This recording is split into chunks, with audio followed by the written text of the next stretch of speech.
Si estás buscando iniciar en análisis de datos o Data Analytics, este video es para vos. Vamos a entrevistar a un profesional del área que nos va a contar todo lo que necesitamos saber para poder iniciar en esta área. ¿Qué es lo que hace específicamente un Data Analyst? ¿Cómo debería formarse? ¿Hace falta ir a la universidad? ¿Cuáles son las partes más importantes de la formación que tendrías que tener en cuenta? ¿Cuánto se puede llegar a ganar? ¿Y cuánto puedes llegar a tardar en conseguir tu primer trabajo? También te vamos a dar consejos para esto. En este video vamos a entrevistar a Kevin Kovacs, que es Data Analyst, y nos va a contar todo acerca de esta profesión. También los invito a ver el LinkedIn de Kevin, que les voy a dejar acá abajo en la descripción, y su canal de YouTube, donde va a subir próximamente videos relacionados al área de datos. Así que si te interesa, ya sabes. Y te recomiendo que te suscribas a este canal, ya que vamos a subir todo lo relacionado a Trabajos Tech. Así que bienvenido a Trabajos Tech. Por si no sabes bien qué es el análisis de datos, te dejo por acá o por acá un video que explica exactamente qué es lo que es. Y también si quieres formarte, seguramente te deje un video por acá hablando acerca de cómo puedes formarte dentro de esta área. Probablemente haga algún video sobre una academia, algún que otro curso, plataforma que está disponible este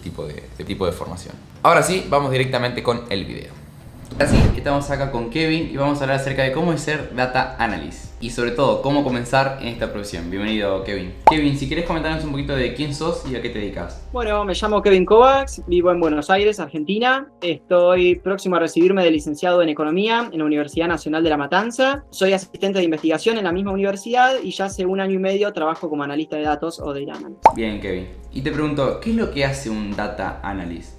Bueno, un analista de datos busca representar el comportamiento de los datos. Es decir, un ingeniero de datos, por ejemplo, vuelca los datos en una base de datos, digamos, los limpia, como se dice, y luego el analista de datos lo que hace, bueno, como indica su nombre, es analizarlo para, bueno, luego se pueda tomar decisiones. ¿Y qué conocimientos debe tener un analista de datos? Bueno, bien, principalmente una muy buena base en estadística descriptiva e inferencial. Esto nos sirve, bueno, para poder estudiar el comportamiento de los datos. Y bueno, al igual que la física, toma herramientas de la matemática, así que por transitividad es importante que un analista de datos tenga una buena base matemática. Por otro lado, el analista de datos tiene que tener un buen dominio sobre el campo que se va a estudiar, porque la ciencia de datos como tal tiene herramientas que son genéricas y se pueden aplicar a todos los campos, a biología, a medicina, finanzas, economía. Donde se va a destacar realmente el analista de datos es en un campo en específico. Y ahora vienen otras herramientas, digamos, que es lo más divertido, que es elegir un lenguaje de programación, lenguaje de consultas, software de visualización. Y bueno, empecemos por los lenguajes de programación. Para los más populares se utiliza Python o R. ¿Qué hay que saber? Para entrar, por ejemplo, como junior, tenés que saber documentar un código, comprender el código. No podés no saber lo que es un loop, por ejemplo. Tenés que saber dominar librerías principales de ciencia de datos, como lo puede ser Pandas, NumPy, Matplotlib, ser fluido por ese lado. Y después tenés otros lenguajes, bueno, uno más moderno, por ejemplo, Julia, recomiendo que lo busquen, está muy bueno. Bueno, luego le sigue SQL, que es un lenguaje de consultas. Es la forma que tiene el analista de comunicarse con las bases de datos. Y por último, y no por eso menos importante, los software de visualización. Los pioneros son Power BI y Tableau. Pero si la empresa que te contrata utiliza herramientas de cloud, por ejemplo AWS, capaz utilice Amazon QuickSight, por ejemplo, de Amazon Web Services. Eso es lo que completa las hard skills o habilidades duras. Y luego viene como habilidad blanda poder trabajar con deadlines. O sea, vos no podés entregar un dashboard, por ejemplo, de acá a un mes. O sea, vos tenés una hora que tenés que cumplir. Por otro lado, bueno, por lo que vi en LinkedIn, más del 90% de los casos son remotos. Entonces tenés que ser disciplinado, poder trabajar, no colgarte porque estás en tu casa, tener esa disciplina. Y bueno, después el inglés es muy importante. ¿Por qué?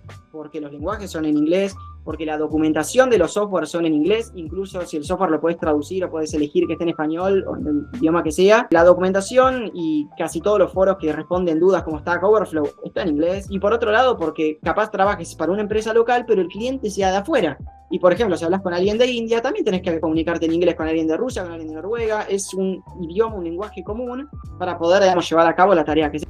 Vemos que es mucho lo que hay que aprender, pero ¿cuánto se tarda en aprender aproximadamente todo esto? En base a mi experiencia y a la experiencia de gente que conozco y que vive en LinkedIn, de 6 meses a 1 año, como para decir yo estoy apto para mandarme como junior, por ejemplo, como para empezar a aplicar y postularse. Bien, excelente. Vos en tu caso estudiaste economía y hay diversas carreras afines al análisis de datos. La otra vez me comentaron que cualquier profesión puede llegar a tener una rama donde se adquieran o donde se dediquen a analizar datos. Ahora, imagínate que viene un egresado en, por ejemplo, seguridad e higiene o cualquier otra profesión que a priori parezca estar alejada de este campo. ¿Debería ir nuevamente a la universidad? ¿Vos qué opinás? No, a ver, como en todo trabajo, suma tener un título universitario, es un plus, pero no es excluyente. Es decir, si el que te está entrevistando tiene la voluntad y no tiene ese prejuicio de decir tenés carrera, sos inteligente, no tenés carrera, no lo sos, y te quiere escuchar y quiere ver, digamos, cómo trabajás o capaz te hace algún ejercicio que hagas y eso, no veo motivo para que no te contraten como analista de datos. Ahora sí es verdad que hay casos más puntuales como analistas de datos, que por ejemplo si es orientado, no sé, a biología, tal vez sí te exijan que tengas algún título relacionado. Pero bueno, en líneas generales, las carreras que más veo en LinkedIn son licenciatura en estadística, en matemática, en economía vi un montón. Pero bueno, como digo, no es necesario ser, por ejemplo, economista para ser analista de datos, ni haber estudiado matemáticas, puedes estudiar por tu lado y entrar igual, digamos. Si tuvieras que arrancar de cero nuevamente, ¿cómo lo harías? Y lo haría de una forma no tan secuencial como la hice. Pasa que cuando yo empecé a estudiar en la universidad no sabía ni siquiera lo que era la ciencia de datos. Entonces fue como que primero tuve que hacer un año de matemática, un año de estadística, un año de econometría para recién después enterarme de lo que era la ciencia de datos y ahí me volqué de lleno. Pero si empezaría de cero, lo haría más en paralelo. Tipo, al mismo tiempo que estudio matemática, imagínate, sos una persona que querés aprender ahora mismo, estudiaría matemática de día, por ejemplo, y a la tarde, noche me pondría con algún lenguaje y mismo lo podés volcar lo que aprendiste en teoría, volcarlo en eso, por ejemplo, con R o con Python, usarlo como una especie de calculadora y matar a dos pájaros de un tiro, porque aprendés el lenguaje y al mismo tiempo aprendés, sobre la teoría. Vemos que el inglés es fundamental, ¿no? Es muy importante. Sí, la verdad que es muy importante. Bien.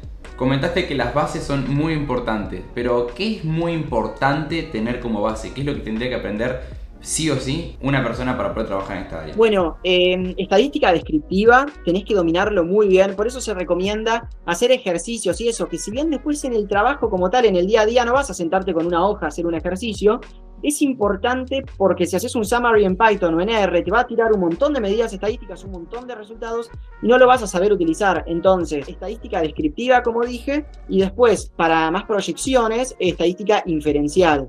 En cualquier libro de estadística casi siempre están las dos, se abarca las dos. Creo que con cualquier manual de estadística estarías bien para ir. No hace falta que te veas 10 manuales de 10 universidades, sino buscate en alguna universidad en la bibliografía y más o menos seguir tipo un orden. Y yo creo que con eso también. Ok. ¿Y qué fue lo más difícil en tu camino para ser data analyst? Lo más difícil fue ver la gran oferta laboral que había. Recordemos que oferta laboral son los analistas que ofrecen su trabajo y ver que capaz en una búsqueda había 500 postulantes, 600 postulantes, y si entrabas a ver, era gente que tenía PhD, que tenía muchos años de experiencia, y eso un poco te tira para atrás, y eso es difícil. Incluso más difícil que aprender las cosas, es difícil decir, bueno, quiero direccionar mi currículum a análisis de datos y tomar esa decisión, ese primer paso, pero bueno, eso hoy en día, bad news, está grabado, dada la caída en el mercado laboral relacionado con la tecnología, ya sea por la gran cantidad de despidos que hubo, proyectos que se empezaron y no se terminaron, que se empezaron en pandemia, cuando hace, no sé, 1 año y medio, 2 años, que estaban empezando un montón de proyectos a crecer, y bueno, hoy en día ya no existen esos proyectos, entonces se contrata menos gente, se despide gente que había, entonces hay un exceso de oferta, y si vos mirás el mercado laboral, vas a ver que hay mucha más gente queriendo entrar que gente contratando, hay más límites a la hora de contratar, y eso alguien que hoy en día quiere arrancar también va a ser un problema para esa persona, porque va a ver que hay mucho más límites que los que había hace unos años atrás cuando estaba en pleno auge. Bueno, en auge sigue, pero en crecimiento, digo. Ahora, ¿a dónde es lo máximo que un analista de datos puede aspirar? En tu caso, ¿dónde quisieras terminar? A ver, la pregunta la puedo contestar de distintas formas, porque puede ser como cualquier otro trabajo que ingresás como junior y podés escalar en cuanto a semi-senior, senior, aumentan las responsabilidades, a la vez aumenta, bueno, lo remunerativo, pero creo que no es solo eso, el análisis de datos y la ciencia de datos en general. Creo que podés llegar a aprender muchísimas cosas. Como dije antes, es una ciencia que es multidisciplinaria, entonces vas a aprender muchísimo. Vos podés ser analista de datos toda tu vida, bueno, en realidad hasta que se automatice y dejen de existir los analistas de datos, pero podés ser analista de datos manteniendo eso constante y suponiendo que no va a ser todo inteligencia artificial. Podés ser analista de datos toda tu vida y aprender un montón de cosas. Podés ser analista de datos primero en algo tirando a lo, no sé, economía, finanzas, luego te podés volcar, no sé, en algo relacionado a neurociencia, biología, te podés ir para otro lado completamente, obvio, siempre acompañando con ese background teórico que nombraba antes, pero se puede aprender muchísimo. Y aparte, ahora mientras hablaba se me vino a la cabeza, por ejemplo, mi caso, que yo ingresé como analista de datos, me fue interesando lo que es la ingeniería de datos, tipo los pipelines, aprender servicios de cloud, programar más scripts y no tanto notebook, no tanto tener una salida de un plot, sino, digamos, mover los datos de una base de datos a otra. Bueno, eso mirando para atrás. Si vamos para adelante, vemos la ciencia de datos como científico de datos. Todo esto es ciencia de datos igual, pero está un trabajo que se llama ciencia de datos, que es más para modelos predictivos, machine learning. Todo empezó de analista de datos, entonces te da una base increíble porque te ayuda a comprender, digamos, la razón de ser de los datos, que como dije al principio, los datos por sí solos no dicen nada. Y si no lo dije, lo digo ahora. Ayuda para moverte por otras áreas de esta ciencia tan hermosa que es la ciencia de datos. ¿Y cómo ves el futuro del análisis de datos por el tema de la inteligencia artificial? Y, a ver, se necesitan analistas de datos para crear aplicaciones, por ejemplo, que automaticen el análisis de datos, porque si no, ¿quién te va a decir que está bien o que está mal?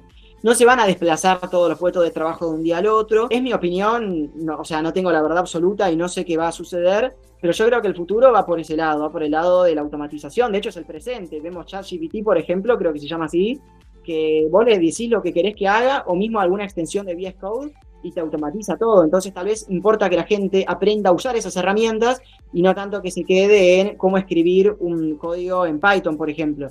¿Y qué tips tenés para poder conseguir el primer trabajo?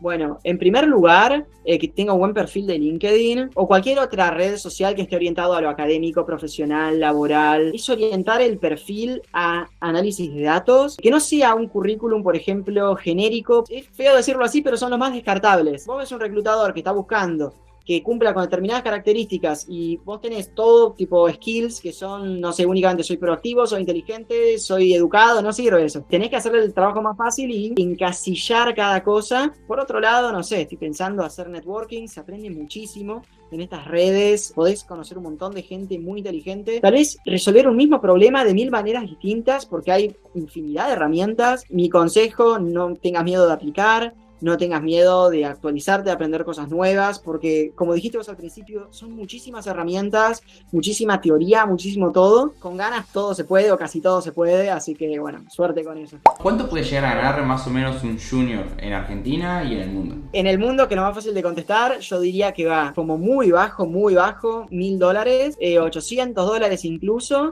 Y lo más alto como junior, yo diría $1600, $1700. No sé, capaz estoy desactualizado con el número, pero yo diría eso más o menos. Y después en Argentina, acá directamente sé que voy a estar desactualizado y sé que cuando escuchen este tipo lo que digo va a estar súper desactualizado, pero yo diría 170.000 como junior, 180.000. Genial, Kevin. Kevin, de verdad, muchas gracias por todo. Dejamos tus redes sociales acá abajo. También dejamos su LinkedIn para el que necesite. Y bueno, básicamente eso. Si tienen alguna consulta o lo que sea, lo pueden mandar por ahí. Nos vemos en otro video.